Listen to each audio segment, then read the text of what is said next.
Standby, kamera rolling and action. Halo guys, assalamualaikum warahmatullahi wabarakatuh. Sekarang kita rencananya mau bikin Q&A. Jadi kan banyak banget tuh yang request sama aku selama ini, Kak bikin Q&A dong, Kak bikin Q&A dong. Soal latar belakang aku, siapa aku, kenapa tiba-tiba aku bisa muncul dan bisa dibilang. Dan itu pertanyaan dari mana? Dari DM, netizen kan? Iya. Jadi sekarang aku jawab satu persatu dan semoga bisa membantu kalian yang bertanya-tanya siapa sih aku ini. Aku mau kenalin dulu, ini Mami Poppy. Dia tuh pramugari di sebuah maskapai. Jadi aku kenal sama Mami yang bener-bener aku anggap udah kayak mamiku sendiri selama ini. Kita kenal udah berapa lama? 2012? Wow. 2012 sampai sekarang, kurang lebih 8-9 tahun ya. Oke, kita mulai. Ini dari netizen ya, No? Ya. Gimana awal mulanya suka kegiatan sosial? Apa ya, hati tergerak kan emang kan udah dari 3-4 tahun aku ngelakuin kegiatan sosial, tapi kan emang nggak pernah kita expose, jadi cuman kayak kegiatan sosialnya lebih cenderung kayak sedekah setiap hari Jumat, terus yang santunan yatim piatu dan lain-lain sih. Paling di live IG Iya, gitu live ya? IG paling kayak gitu. Dan Sama itu pun- status yang aku lihat sih? ya sama Ya, status ya. itu pun dengan tujuan agar yang lain ikut termotivasi dengan apa yang aku lakuin juga. Gimana awal mulanya kenal Rian TV?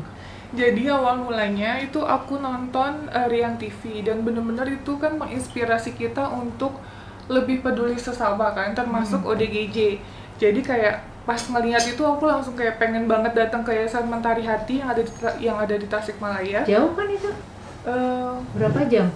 6-7 jam ya, 6-7 jam. Nah pas datang ke sana aku nge-DM dia, aku bilang aku mau dong datang ke yayasan. Akhirnya datang ternyata bikin vlog. Ya udah akhirnya kita berjalan aja waktu kayak gitu. Udah Tanpa deh. settingan ya? Tanpa settingan. Karena emang kan aku sama semuanya, even off the record pun aku akan ngelakuin hal itu gitu. Sama siapapun gitu, nggak hanya ODGJ, bener-bener orang yang terlantar pun aku akan ngelakuin itu bener-bener dari hati. Kan semuanya orang pengen tahu dong Nov ini kerjaannya apa? Apakah masih aktif dalam pramugari atau gimana? Jadi emang banyak banget, asli bener-bener banyak banget yang nanya. Dari awal aku ikut Rian TV ini banyak banget yang nanya, apa sih kerjaan aku? Ya, sekarang aku jelasin ya. Aku kerja pramugari dan sampai saat ini masih jadi pramugari, tapi statusnya dengan kondisi unpaid leave sampai bulan November gitu. Terus dan aku ikut organisasi partai, nggak perlu aku sebutin ya partainya apa. Terus iya, jadi posisinya dan aku punya usaha lumayan properti itu sih. Ada satu nih, proses hal tersulit apa pas kamu jadi pramugari? Pas mau jadi pramugarinya itu prosesnya apa yang paling sulit buat kamu? Yang paling sulit itu banyak banget karena Aku tahu. mau kita tahu karena hidup. karena bener-bener aku tuh dari aku sekolah. Jadi cerita Mami ini dulu instruktur aku. Jadi dia tuh bener-bener tahu banget proses aku dari zaman ground school ya, kita sebutannya sekolah. Bener-bener perjalanan hidup aku itu Mami semua tuh tahu gitu. Jadi kalau disebutin satu persatu sebenarnya panjang, tapi yang jelas terberat buat hidup aku pada saat aku mau rilis apa sih, Ya, sarjana gitu, maksudnya mau selesai. 2 hari sebelum rilis mamaku meninggal gitu. Jadi benar-benar cobaan terbesar dalam hidup aku itu di antara aku mau lanjut jadi pramugari atau stop, karena bener-bener poinnya motivasi hidup aku tuh bener-bener ke stop karena itu.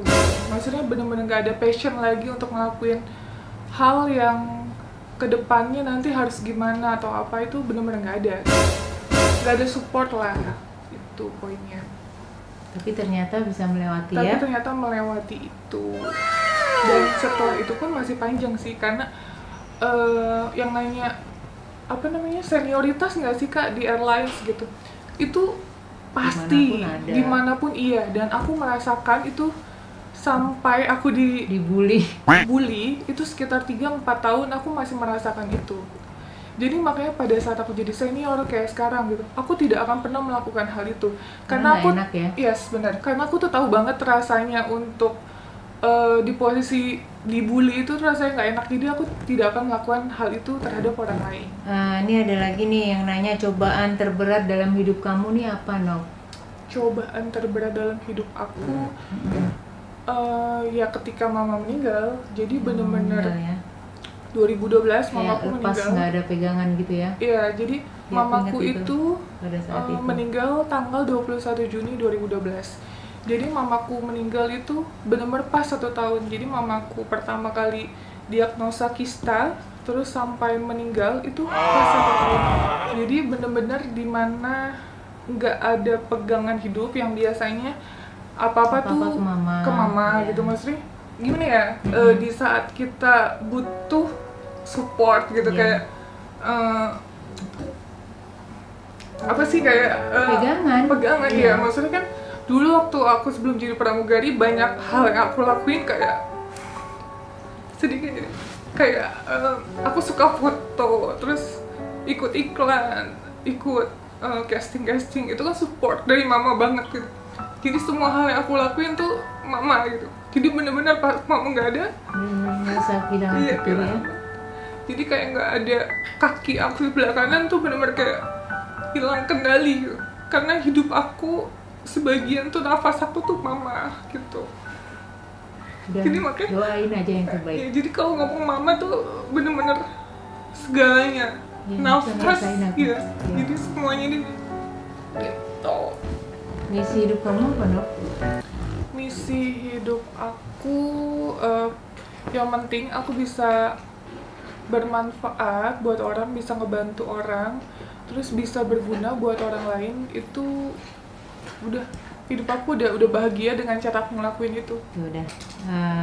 Ini ada lagi keinginan yang belum tercapai di tahun 2020 ini apa? Berarti kan nanya apa sih keinginan Kak Novi yang belum tercapai di 2020? Di sini aku pengen banget jelasin, aku punya harapan. Boleh dong kita berangan-angan kan ya?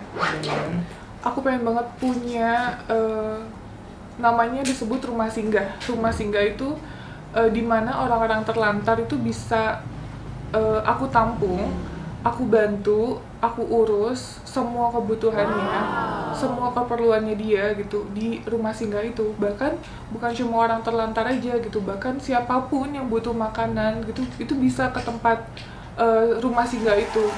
Makanya berharap banget bisa itu semua tercapai gitu. Jadi semua kota yang terlantar pengen banget bisa di tempat itu gitu. Kita bareng-bareng sama-sama yuk untuk peduli sama orang-orang yang benar-benar membutuhkan buat kita gitu.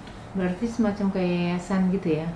Yayasan ya semacam itu. Tapi Semacam aku yayasan, lebih tapi mungkin lingkupnya nggak terlalu besar kali ya? ruang lingkupnya aku pengennya besar malah, Mam. Jadi aku pengen di semua kota, mungkin dari Bandung yang mungkin dinas sosialnya syaratnya kan untuk masuk ke panti sosial, ke dinas sosial itu agak sulit kan.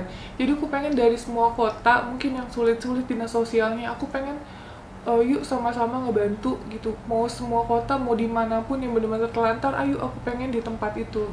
Karena apa sih yang dibutuhin dari orang terlantar? Nggak banyak kok. Dia cuma butuh tempat tinggal yang nyaman, sama makan yang bergizi, yang proteinnya bagus, udah itu aja. Itu, Mam. Udah ya, terjawab ya. Terus ada lagi nih yang nanya, apa yang membuat hati kamu tergerak buat kegiatan sosial, khususnya ODGJ? Khususnya ODGJ, awal mulanya kan aku sebenarnya nggak ODGJ ya, Mam. Awal mulanya aku lebih ke yatim piatu, disabilitas, Terus yang ke lansia. orang-orang tua lansia ya? Iya, lansia. Nah, aku ODGJ kan baru karena Rian TV ini kan.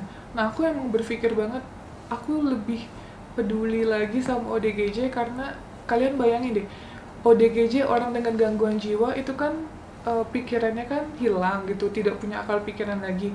Kita sebagai manusia yang punya akal pikiran, masa membiarkan mereka terlantar gitu aja kan nggak mungkin gitu. Tanpa bantuan kita itu mereka nggak bisa ngapa-ngapain.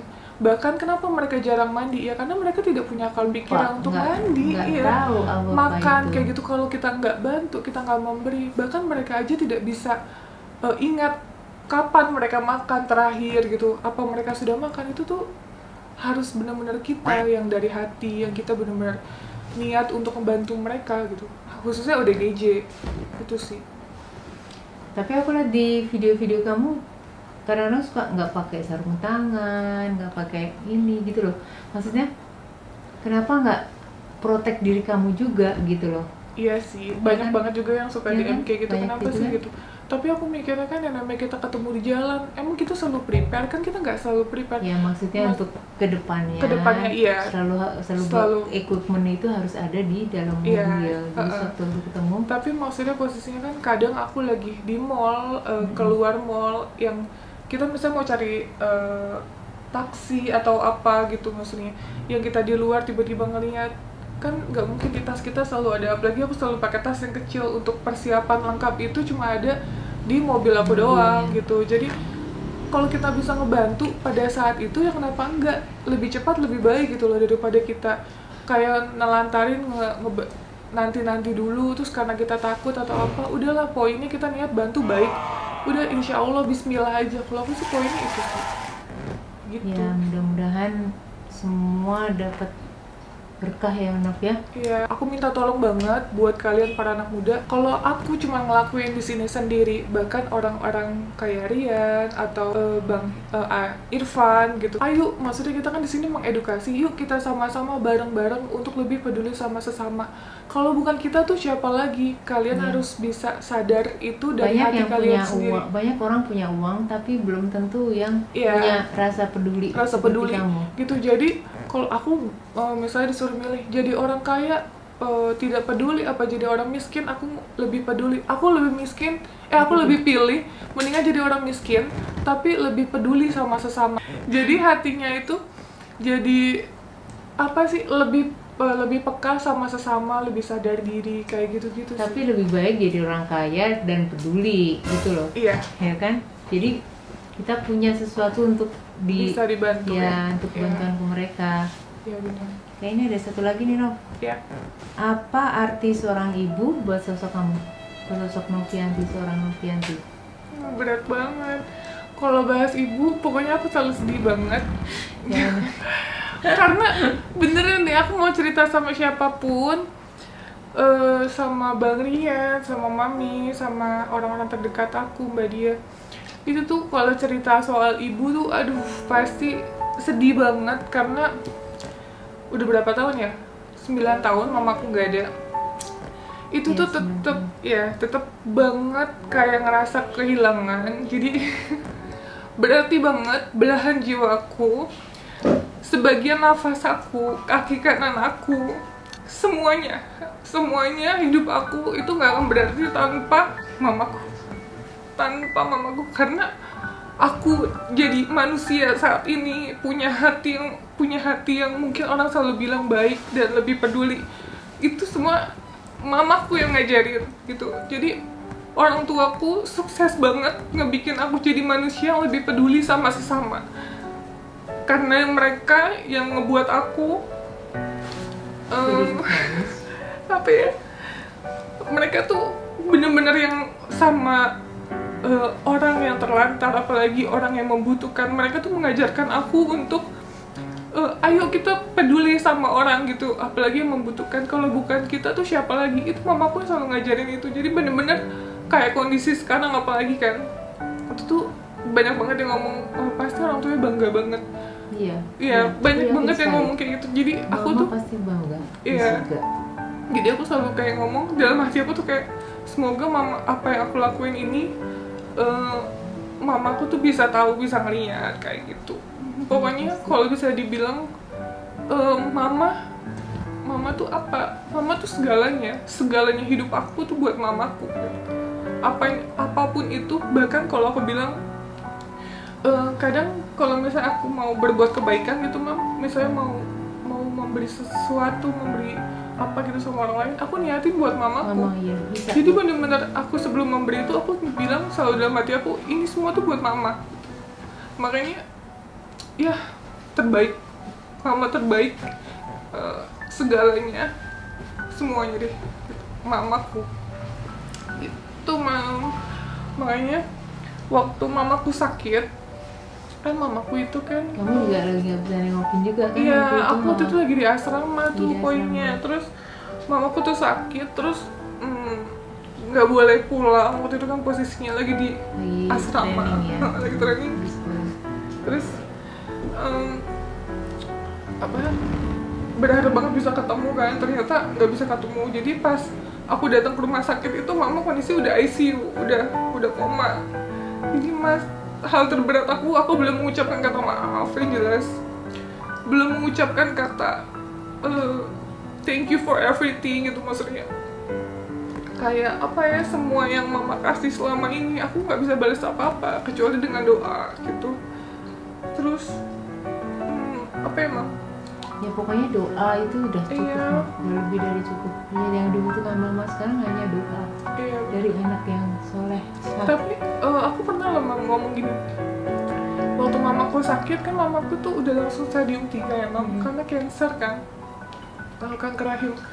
Jadi waktu mama bilang stadium 3, aku tuh sempat doa gitu mam sama Allah, kayak udah nggak apa-apa, aku aja yang sakit gitu, nggak usah mama, karena aku tuh nggak tega ngelihat mama aku tuh kayak ngerasain sakit gitu. Jadi berharap banget waktu itu nggak usah mama yang sakit, aku aja. Tapi emang Tuhan punya rencana lain ya, Allah punya rencana lain ya, mungkin emang udah jalan itu seperti itu.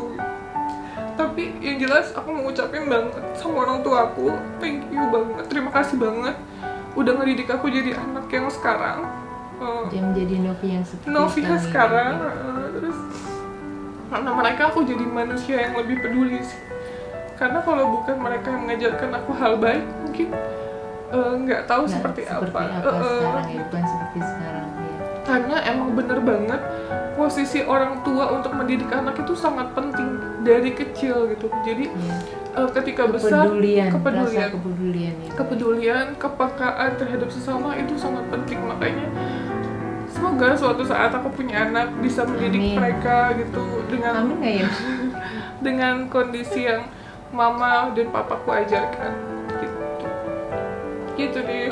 Jadi sedih lagi. Gitu. Terus saya nanya, papaku kan sekarangnya kemana gitu. Papaku ada, tapi posisinya kan aku nggak tinggal sama papa sekarang. Jadi cukup sekian ya mam. Cukup, udah selesai, udah disaringkan tadi pertanyaannya. Jadi kalau misalnya ada yang kurang atau ada yang salah sama kata-kataku, kalian bisa koreksi di kolom komentar gitu. Kalian boleh ngomong apapun asal positif ya, nggak boleh ngomong yang negatif-negatif gitu, karena hidup aku mau diisi dengan aura positif. Apapun itu buat kalian yang mau deket sama aku, siapapun itu followers aku, kita isi semuanya dengan positif ya. Jadi buat kalian yang mau ngasih masukan boleh banget, aku terima via DM, via komentar. Jadi insya Allah kedepannya kita bikin episode yang kedua untuk Q&A yang belum terjawab. Jadi aku minta tolong banget buat kalian, jangan lupa di subscribe, like, and share ya, karena kita ini untuk mengedukasi semuanya. Dadah, assalamualaikum warahmatullahi wabarakatuh. Sarang heo, kita cerna.